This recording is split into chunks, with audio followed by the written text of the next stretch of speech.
Okay, welcome to the demonstration of the Yamaha CS-15 analog synthesizer. I'm going to jump right into it. Okay, this is oscillator 1, triangle waveform.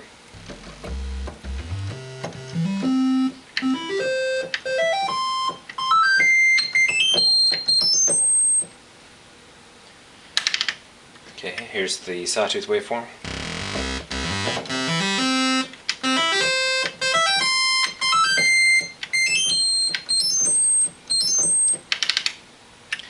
And the pulse waveform.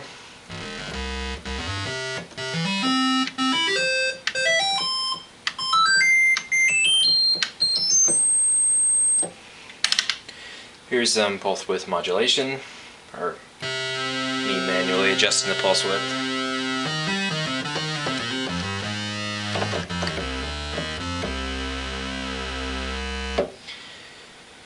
Okay, VCO number 2. Pretty much identical, so we'll just mix the two together and see what different kinds of sounds we can get. And this is 64 feet, 2 triangle waves.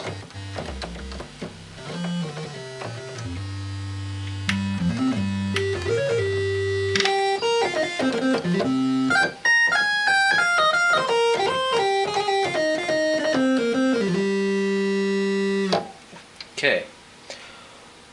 So that's pretty much all there is with those. You can modulate the pulse width with the low frequency oscillator, which is over here, which has 3 waveforms: a sine, it's a sawtooth waveform. I was going to say ramp, but that's incorrect. Sawtooth waveform, and a sample and hold function, which is pretty cool. That of course can be routed to everywhere that it's written LFO mod on anywhere on the board here. So here's pitch modulation.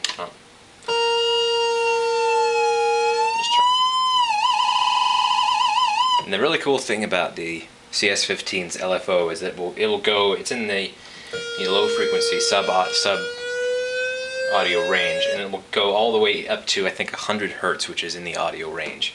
So you can get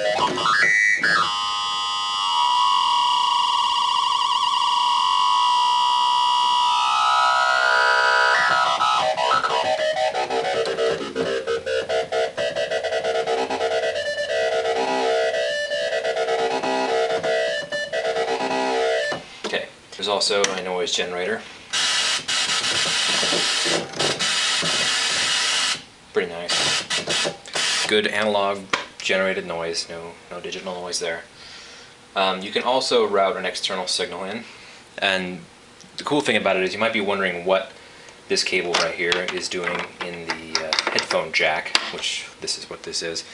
It's coming right back around here into the external in jack, and it creates a feedback loop, which can actually be pretty cool sounding if you do it right.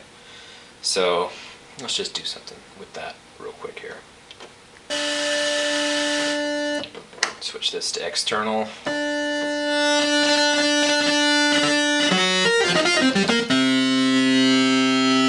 You have to remember that the main output volume will also have an effect on what the sound of the feedback loop will be. And by itself, without any modulation, it's basically like if the filter could self-oscillate, which the CS-15's filter does not self-oscillate, which that's might be a downside for some people, but I don't particularly mind it because I never feel bad about cranking the resonance all the way up and worrying about people's hearing loss. So this is just the feedback that you're hearing here. It sounds kind of like a square wave, which is kind of weird, but the cutoff frequency here of the filter will control the pitch as well as the resonance, so you can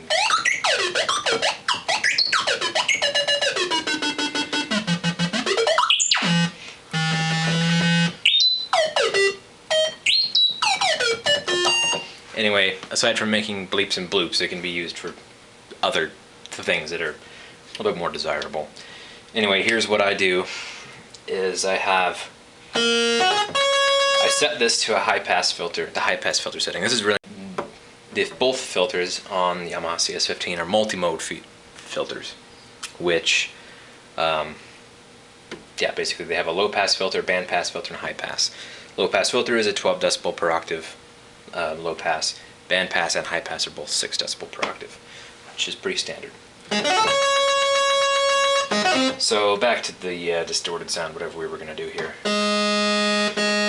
Let's get we have a low pass filter set on VCF2, and by the way, I'm not routing VCO1 through mixer 1 because I don't want any oscillator noise except feedback coming into the high pass.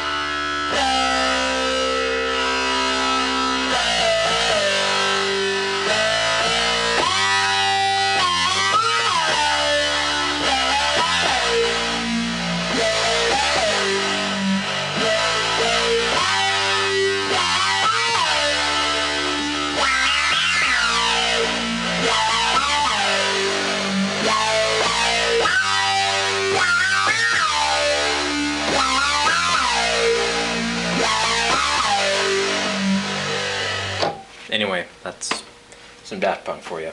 Let's move on. I'll just talk straightly about the filter now. Straightly. So what we've got here is, again, I'm running just through Mixer 2 because I have both VCOs into that. It's just a bit easier. So here's the low pass filter, a sweep.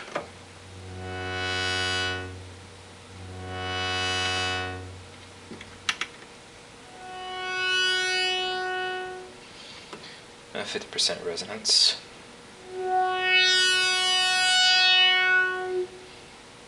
Full resonance.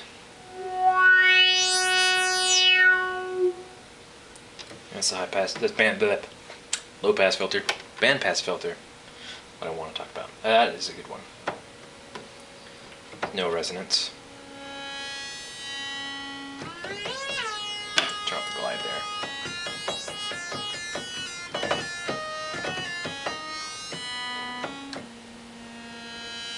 Some resonance in there.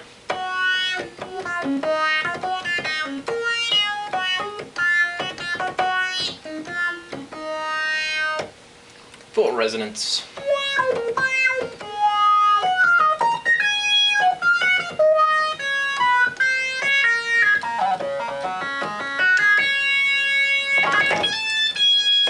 One thing I should mention is, I don't know if I read it or not, but I kind of figured out just from listening to the synth that there's keyboard tracking that's connected to the filter. I don't know if it's to the brilliance, this thingy over here, or if it's just connected to the filters, but it's definitely kind of like the tracking scale on a Mini Moog, but just you can't switch it on or off. It's always on, and it's I don't know what the scale is. I don't know what the tracking ratio or whatever the number is. Anyway, onto the high pass filter.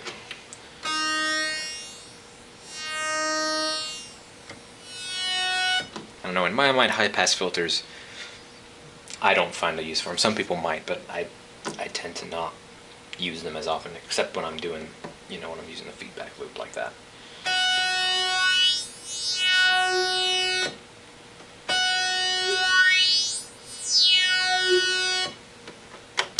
Generally, I love the low pass filter, and that's usually what I keep it on.